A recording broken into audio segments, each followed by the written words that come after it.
Hello, boys and girls. Welcome to our Read Aloud time. Today, we're going to be reading The Girl Who Thought in Pictures. And this book is written by Julia Flynn Moscow, and I heard that it's actually a true story. The story of Dr. Temple Grandin. Sorry. All right. So, The Girl Who Taught in Pictures. The story of Dr. Temple Grandin. If you've ever felt different, if you've ever been low, if you don't quite fit in, there's a name you should know. Temple Grandin's that name. In her tale, you'll find glory. So get ready, get set for this cowgirl's true story. I love a true story, don't you? In the city of Boston, one hot summer day, a sweet baby was born. It was Temple. Hooray! Unique from the start, an unusual girl, she loved spinning in circles and watching things twirl.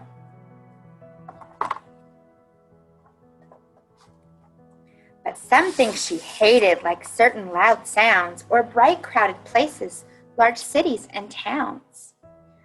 Frilly dresses with tags made her itch, pull, and tug. Something else that she hated, a big squeezy hug.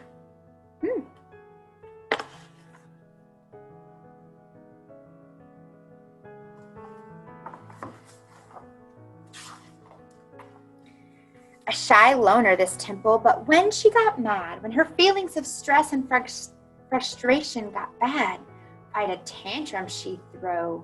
She'd throw, kick, holler, bang, and shriek. Yet still, by age 3, not one word did she speak. She'll never be normal, was what some would say. Her brain's not quite right. You must send her away. Away, not my Temple, her mother proclaimed. We will figure this out. You should all be ashamed. So here she is at the doctor with her mom.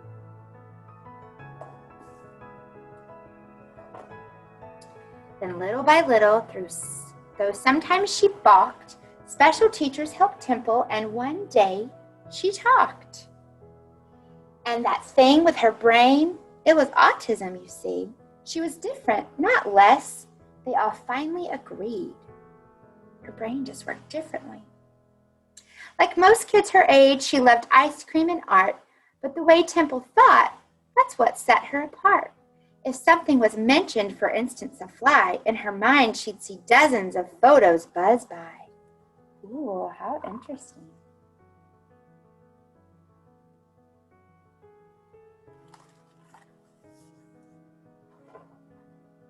When the time came for school, let's just say that was hard. Kids taunted and chased her all over the yard. They picked on poor Temple. How crazy it drove her. They teased her for saying things over and over. Look at her! And over and over and over. How rude. So sad. Why would they do such horrible things? Sometimes kids can be really mean. Until finally she snapped. Yes, she did. She lost her cool, threw a book at a kid, and was kicked out of school. No one really got Temple, but well, then again, the truth of it was Temple didn't get them. You need time away, said her mom. That's what's best. You'll go visit your aunt on a ranch way out west. She went to see her aunt in the west, like where we live. And guess what? Fitting in on a farm was less stress, since the pigs didn't care if her hair was a mess. Quite a sweet spot she had for the cows and their herds, such big, gentle beasts who knew nothing of words. As she watched with her new friends, a thought popped in her head. These cows think like me, in pictures instead. It's a beautiful story. I love how the brain actually works so different for all of us. None of us actually think exactly the same, which makes things so beautiful when we come together and share. Okay, back to the story. At a new school that fall, Temple found more support and a teacher who taught her, "You'll never fall short." And when you find what you're good at, like science, you'll soar. And that teacher was right. He had opened a door. So she built a machine like she'd seen on some farms, an invention that hugged her with boards and not arms. It worked. She had done it. From memory, it's true. And just like the cows, it made Temple calm too. Ooh.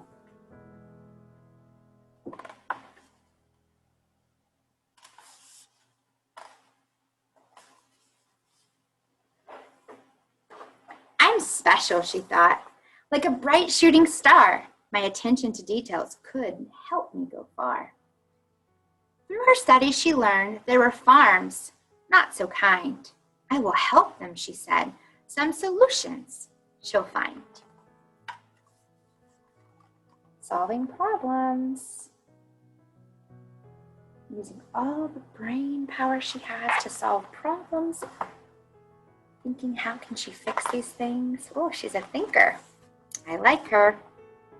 And then something cool. Can you guess? Could it be? Off to college she went, a degree. She earned 3. And though ladies weren't experts on farms at the time, do you think that stopped Temple? No way. She did just fine. She stepped through that door and went forward, no tears. She took on the world, but at times she had fears. Because some things were scary, like people she'd meet who'd ignore her ideas, and well, would it be sweet?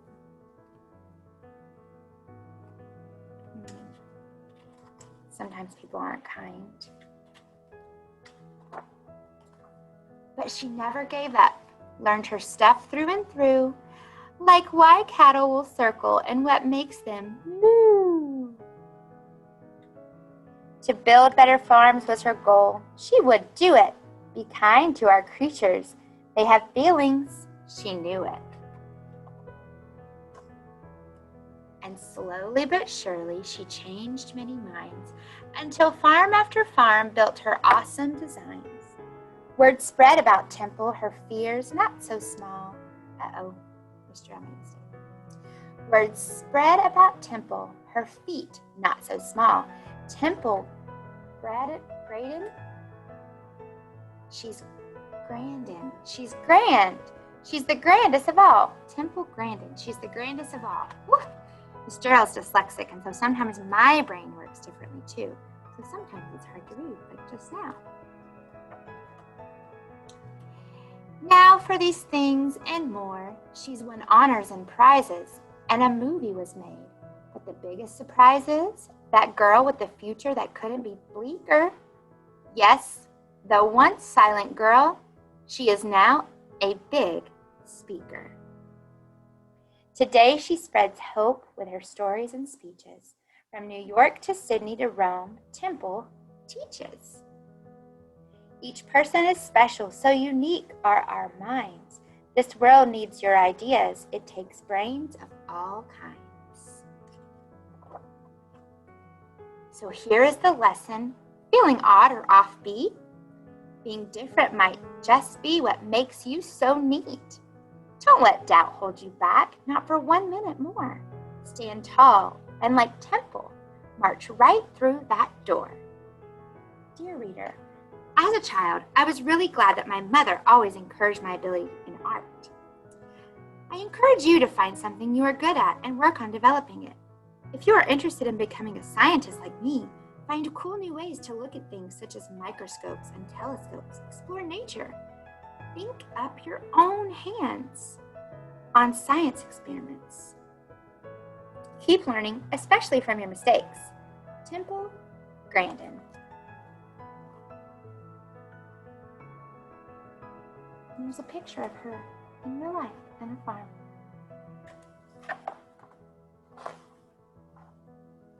A spaced out childhood. So I'm going to come a little bit closer, see if you can see this with me. If it flew, I loved it, Temple said, when asked about her childhood hobbies. As a little kid, I worshipped astronauts. In addition to playing with kites, airplanes, and spaceships, she was also fond of drawing. I'd have been lost in school without art class, she said. During her teenage years, Temple developed a new passion for television shows like Men into Space, The Twilight Zone, and The Man from UNCLE. I was a total Star Trek fan, she admitted. Her favorite character? Mr. Spock, of course, a lovable, half-human who often had trouble relating to certain emotions. A real cowgirl movie. Only a few people in the world can say they've been the subject of a Hollywood movie, and Temple is one of them. In 2010, HBO released Temple Grandin, starring actress Claire Danes, who won a Golden Globe Award for her role as the well-known scientist. The docudrama focused on Temple's early life with autism and her long, accomplished career in the livestock industry.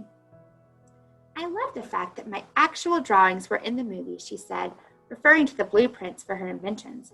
Temple said she was also glad that the film included the three most important people in her life. All the main characters in the movie, Mr. Carlock, Aunt Anne, and Mother, were shown very nicely. A signature look. When you picture Temple Grandin, one item of clothing probably comes to mind. Cowboy shirts. Ooh, they should have said cowgirl shirts. Over the years, the famous animal scientist has built up an amazing collection of the tops, which she often likes to pair with one of her signature scarves. But Temple didn't always have such a confident and unique sense of style. I had people who told me I did have to clean it up, she admitted. As a child and young adult, she hated dressing up, especially in anything itchy. When she discovered cowboy shirts, which she prefers to wear over a soft cotton t-shirt, they just worked, and today it's hard to find her in anything else. In 2011, Temple even wore her trademark look to the prestigious Golden Globe Award ceremony in Hollywood. Be who you are, wear what you like. A woman in a man's world asked Temple about working on farms as an animal scientist in the 1970s, and the answer might surprise you. That was worse than the autism was. Much worse, she said. Even with all the obstacles she's faced as a child and teen, Temple said her greatest challenge in life was being a woman in a man's world. That was not easy. She added that during that time, the only women working in Arizona feedlots were secretaries in the office. So what kept Temple going was when the odds seemed against her. I wanted to prove to people that I was not stupid and that I could do it, and that motivated me. A doorway to the future. A study of Temple's journey would not be complete without the mention of doors. You see, for Temple, they aren't simply a way to get in and out of a room, but a symbol of what's to come. In order to think about something abstract like my future, I have to have something I can actually visualize, like a door, she explained. Temple said that at first she came up with the idea as a young girl, when the suggestion of moving on to new experiences or places could be frightening. Picturing herself stepping through a doorway helped ease some of that anxiety. That's the way I thought about everything, she admitted. A wordy accomplishment. Who would believe that a girl who didn't speak as a small child would someday travel the world as a famous speaker? If you've heard of one of Temple's captivating lectures, then you know it's possible.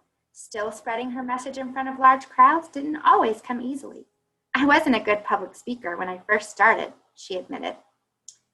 When I was in graduate school, I panicked and I walked out of my very first talk. So how did she get so good? A lot of practice. And one particular secret weapon. I made sure I had really good slides to cue me, she explained. I was an awkward speaker, but I had fantastic slides. Have to find your tools that work for you, right? And then this is a timeline of her life. She was born in 1947. She was diagnosed with autism in 1950. In 1951, she begins to speak with the help from her tutors and a speech therapist. In 1961, she spends the summer on her Aunt Anne's ranch in Arizona, and she was also expelled for being naughty in school. In 1961, she starts Hampshire Country School and meets Mr. Carlock. That's when she went to the school that gave her the best help. In 1965, she invents her squeeze machine. That was the one that helped her calm down. In 1970, she earns a psychology degree from Franklin Pierce College. In 1973, she begins writing articles as a livestock editor for Arizona Farmer Ranchman.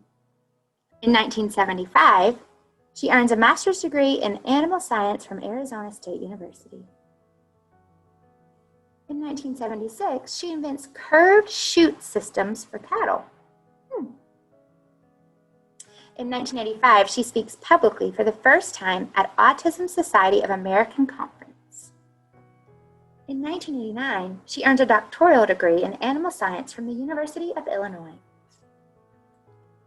In 1990, she installs the first center track restrainer system for livestock. In 2005, she writes the very first New York Times bestseller, Animals in Translation. So I guess she writes her first one. In 2010, she was named a fellow by the American Society of Animal Science. It's just a really prestigious award. In 2010, she also becomes the subject of an HBO award-winning movie, Temple Grandin. In 2010, she was named one of the Time magazine's 100 most influential people and inducted into the National Cowgirl Hall of Fame. She did a lot in 2010. That was right around the time when you children were born. Let's see. You were born in 2011, most of you. So 2010 was right before you were born. In 2015, she was inducted into the American Academy of Arts and Sciences. And finally, the present day. She lives in Fort Collins, Colorado. She is the professor of animal science at Colorado State University. She continues to write, speak, conduct research, and teach about animal science and autism. What a fantastic lady we just learned about. So, boys and girls, I hope that you enjoyed reading about this lovely woman, Dr. Temple Grandin. And thanks so much for working so hard today in school. I enjoyed ending my day with you, as I always do with these read-alouds. Have a great afternoon, and I'll see you later. Bye, friends.